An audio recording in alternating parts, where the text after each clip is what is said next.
সজলের মা আমার ছেলেকে যে নির্মমভাবে আশুলিয়া থানার সামনে গুলি করে ভ্যানে স্তূপ করে রেখে আগুন দিয়ে জ্বালিয়ে দিয়েছিল, তার মধ্যে আমার ছেলে ছিল জীবিত। আমার ছেলের লাশটা আমি যখন পেয়েছি, ওর পায়ে মাংস ছিল না, শুধু হাড় ছিল। এমন ভাবে নিকৃষ্ট ভাবে আমার সন্তানদের হত্যা করেছে। আমাদের সন্তান জন্ম দিতে কি কোনো কষ্ট হয় নাই? আমাদের সন্তান মানুষ করতে কি কোনো কষ্ট হয় নাই? সেই সন্তানকে এত কষ্ট করে মানুষ করার পর যেভাবে পুড়িয়ে ফেলেছে, সেই সরকার বাংলাদেশে কিভাবে প্রতিষ্ঠিত হয়? সেই আওয়ামী লীগ কিভাবে প্রতিষ্ঠিত হতে চায়? আর আমাদের সেনাপ্রধান, আমাদের আইন উপদেষ্টা, উনি কিভাবে তাদের প্রতিষ্ঠিত করতে চায়? আমি চাই এই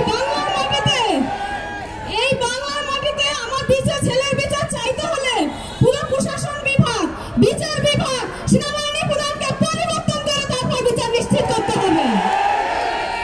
এই আওয়ামী লীগের ফ্যাসিস্টরা যতক্ষণ ওখানে থাকবে, আমরা আমাদের সন্তানদের বিচার পাবো না। আর এই আওয়ামী লীগের সন্তানরা, আওয়ামী লীগের কুত্তারা তো চাইয়া দেন আমার নাতনির দিকে। এই বাচ্চারা আদর পেয়ে দেয়, ওর বাবার মুখে লাভিয়ে পড়তো যে সন্তান, সেই সন্তান বাবাকে হারিয়েছে। আমি আমার সন্তানকে হারিয়েছি। আমার জন্ম দিতে গিয়ে আমার সন্তানকে জন্ম দিতে কত কষ্ট হয়েছে, সেই কষ্টকে তোরা ফিরিয়ে দে।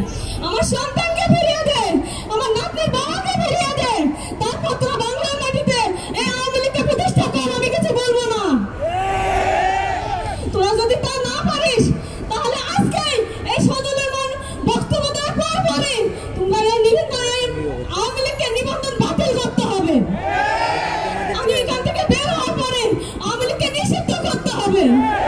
তাহলে আমি সজলের মা, আমি কিন্তু ছাড়বো না আপনাদের। যারা আছে, আমার সন্তানরা তোমাদের ছাড়বে না। আমার এক সন্তান মারা গেছে, তাতে কি হয়েছে? হাজার হাজার সন্তান আছে আমার বাংলার বুকে।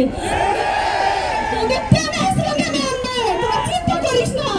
তোদের এই আওয়ামী লীগ সরকারকে এই দেশ থেকে ভারতে পালাতে যারা দ্বিধাবোধ করেনি, তোরা কোথায় পালাবি সে রাস্তা খুঁজে নে।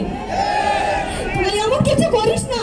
আমাদের সন্তানদের বিচার হতে এখনো সাহায্য করো, এখনো আইন বিভাগকে এখনো প্রতিষ্ঠিত করো। এই আওয়ামী লীগগুলোকে এখনো বের করো, আমাদের সন্তানদের বিচার করা হোক। আমাদের সন্তানদের বিচার এখনো আমরা কেন পাচ্ছি না? কেন আমরা এখন রাস্তাঘাটে ঘুরে বেড়াচ্ছি?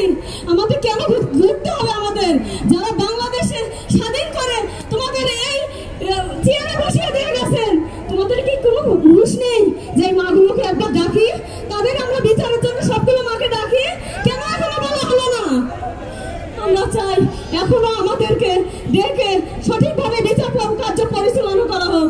আমার সন্তানকে জীবিত অবস্থায় মেরেছে, আমি কিন্তু ছাড় দেবো না। আমি সজলের মা, এখনো বেঁচে আছি। সামনের কাতারে থেকে ছাত্রদের আমি নেতৃত্ব দিব, তোমরা সামনের দিকে এগিয়ে যাও।